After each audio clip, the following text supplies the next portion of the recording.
በዚህ ዓመት የሶስት ወረዳዎች ላይ በክላስተር የተመረጡ የምንላቸው አትክልትና ፍራፍሬዎች ቡና፣ ሙዝ፣ አቮካዶ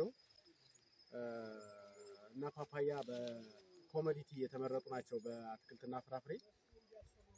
ስለዚህ ከነዚህ አትክልትና ፍራፍሬዎች ደግሞ ደንበጫ፣ ጃቢጠናና ቡሬ ዙሪያ ወረዳ ናቸው በክላስተርነት ይዘን እየሰራን ያለነው።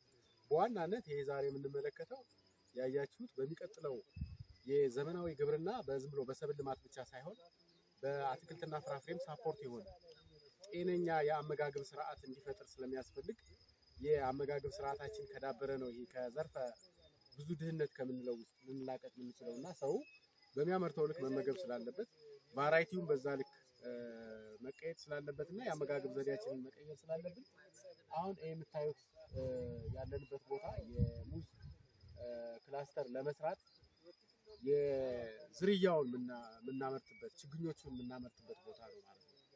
ስለዚህ በዚህ ዓመት በስፋት የምንሰራው በተለይ ጃቢጠናን ላይ አሁን በአዲሱ አንድ ተጨማሪ ተፋሰስ መርጠናል። ማና አካባቢ በዛ ተፋሰስ ውስጥ ጥሩ በጀት ተበጅቶላቸዋል ከአጋር አካላት ጋር በመቀናጀት ማለት ነው። ይሄ ክላስተር ደግሞ የኮሞዲቲ ሰብሉ የምንጠቀምበት ቦታ ይሆናል።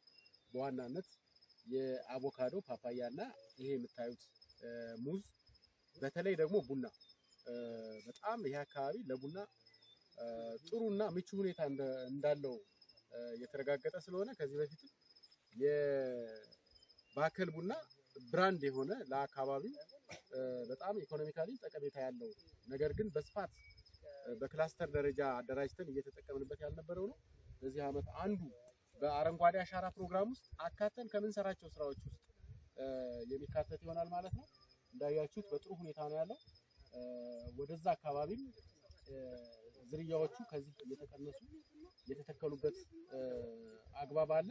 በዋናነት ግን ለክላስተሮች እንደ የዘር ምንጭነት የምንጠቀምበት ቦታ መሆኑን እንድታዩ ነው። አጠቃላይ የአትክልትና ፍራፍሬው ስራውን የቅድመ ዝግጅት ስራውን ተዘዋውረን ማየት እንችላለን። በዋናነት ግን ይሄ አንድ ማሳያ እንደሆነ ለመግለጽ ነው።